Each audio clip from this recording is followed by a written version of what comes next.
Vena Melinda sendiri ya, terkait dengan Ibu bilang tadi ya, sepertinya ragu untuk bercerai itu, ada nggak kendala-kendala dari aspek hukumnya yang Ibu lihat?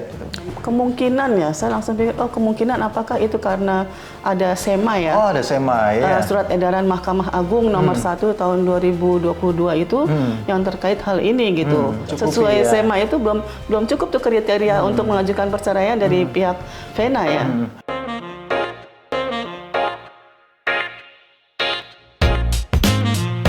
Assalamualaikum warahmatullahi wabarakatuh. Waalaikumsalam.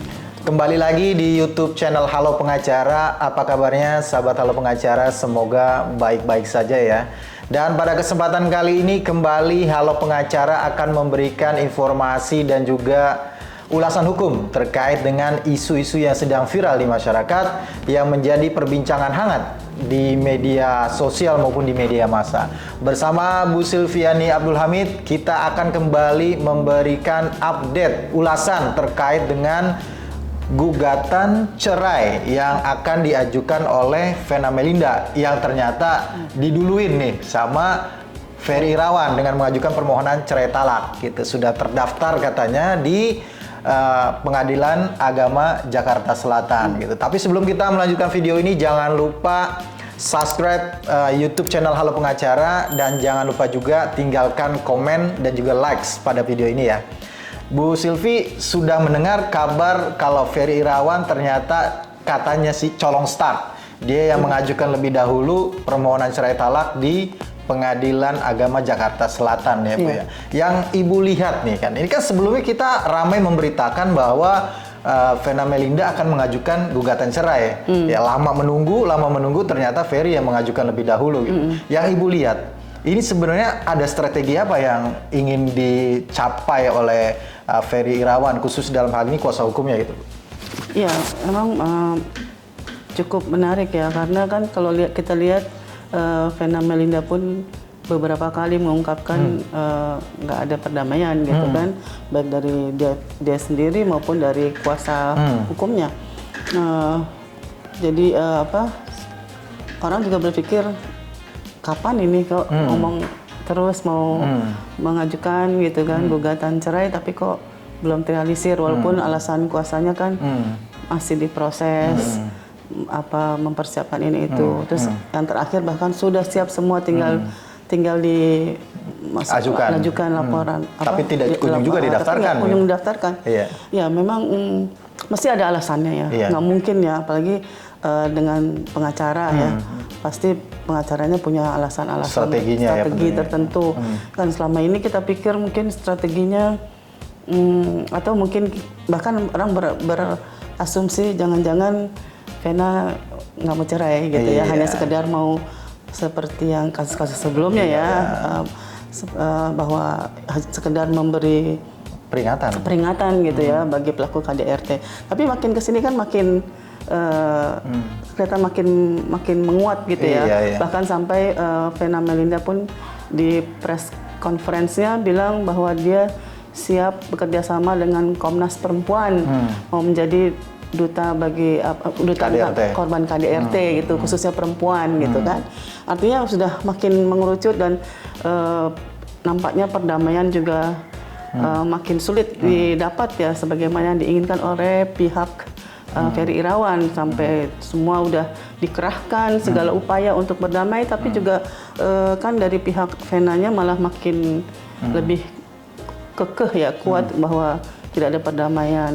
Tapi juga selain itu kan kok belum juga kan ya. Ini juga yang menarik ya Bu ya. Artinya kan yang pertama memang sih yang sering dimunculkan dalam berita maupun pernyataan Vena Melinda itu kan terkait dengan dugaan KDRT-nya gitu ya. Dugaan KDRT-nya Ferry Irawan gitu, yang berapa kali juga kuasa hukum dari keluarga membantah itu gitu ya, satu. Yang kedua juga mungkin ada strategi dari pengacaranya Ferry bahwa selama ini mereka sulit berkomunikasi untuk melakukan pertemuan antara Ferry dengan Vena sendiri gitu ya. Karena mungkin ditolak terus. Ya, dengan harapan bahwa mengajukan gugatan ini kan ada namanya mekanismenya mediasi ya, yang para pihak dipanggil gitu ya. Mudah-mudahan ya si Ferry bisa keluar gitu ya dari tahanan untuk sementara untuk bisa melakukan mediasi. Nah, yang pertanyaannya adalah apa sih sebenarnya kendala yang Ibu lihat dari Vena Melinda sendiri ya, terkait dengan Ibu bilang tadi ya, sepertinya ragu untuk bercerai itu, ada nggak kendala-kendala dari aspek hukumnya yang Ibu lihat? Gitu? Iya, saya terpikir ya, maksudnya ketika diulur-ulur, sepertinya diulur-ulur gitu untuk mengajukan gugatannya, sementara terus pihak Ferry dengan kayak sepertinya langsung gitu, tanpa bilang sebelumnya bahwa dia akan mengajukan permohonan cerai talak, langsung dia masukkan permohonan itu ke pengadilan. Kalau dari pihak tadi nanyanya dari pihak Venanya ya. Oke, kemungkinan ya, saya langsung pikir, kemungkinan apakah itu karena ada SEMA ya? Oh, ada SEMA ya. Surat edaran Mahkamah Agung nomor 1 tahun 2022 itu yang terkait hal ini gitu. Jadi kan dikatakan di situ bahwa kalau untuk kasus-kasus yang perceraian ya, akan ajukan perceraian itu, kalau untuk orang-orang yang alasannya itu karena tidak memberi nafkah, lahir ataupun batin, lahir dan batin atau lahir atau batin, itu harus minimal 12 bulan. 12 bulan. Sudah terjadinya ya, itu. Sementara berdasarkan pernyataan Vena baru 3 bulan terakhir. Baru 3 bulan terakhir mereka ini kan artinya tidak dinafkahi ya. Lahir ya mungkin. Kalau batin kayaknya sepertinya cukup ya.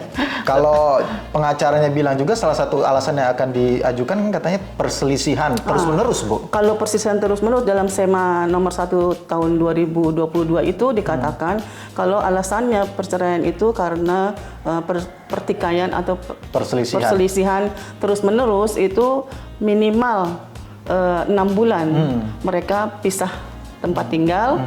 Atau kejadiannya perselisihan itu sudah terjadi sudah minimal 6 bulan baru bisa diajukan. Nah mungkin karena ini alasannya, jadi belum mencukupi ya, sesuai SEMA itu belum cukup tuh kriteria untuk mengajukan perceraian dari pihak Vena ya.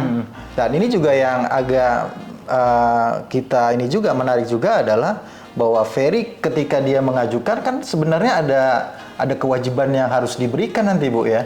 Kan dia pasti sadar dan kuasa hukum pasti menyampaikan bahwa ketika pihak suami yang mengajukan dalam hal ini permohonan cerai talak itu ada kewajiban. Beda halnya kalau istri yang mengajukan begitu ya, Bu ya.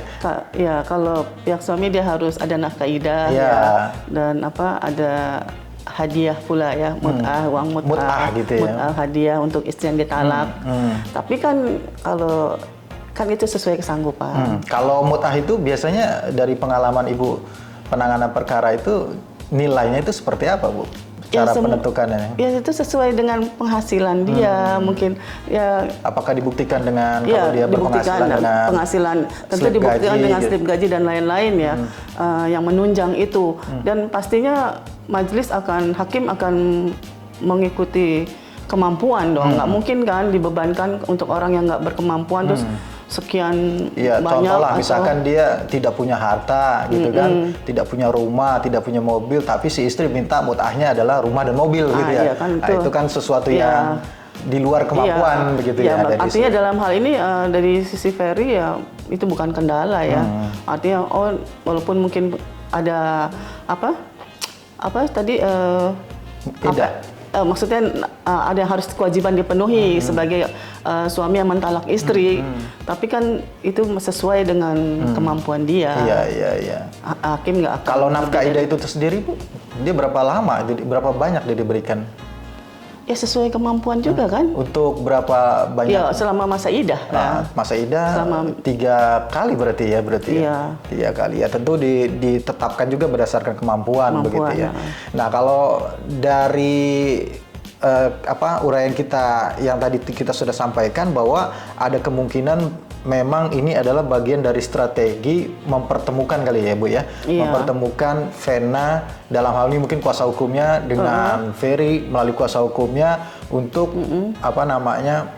membicarakan atau mendamaikan dalam kalau memang bisa ya, atau mensepakati hal-hal yang perlu disepakati sehingga seperti yang Bang Nasrullah bilang itu ya, ketika bertemu menikah dengan baik-baik, datang melamar dengan baik-baik ya berpisah dengan baik-baik, mungkin seperti itu gitu ya. Dan ya ada yang disampaikan yang saya dengar, saya baca ya, saya lihat di medsos tuh, ini juga sebagai sarana seperti dari pihak Ferry, baik keluarganya, kuasa hukumnya untuk menjawab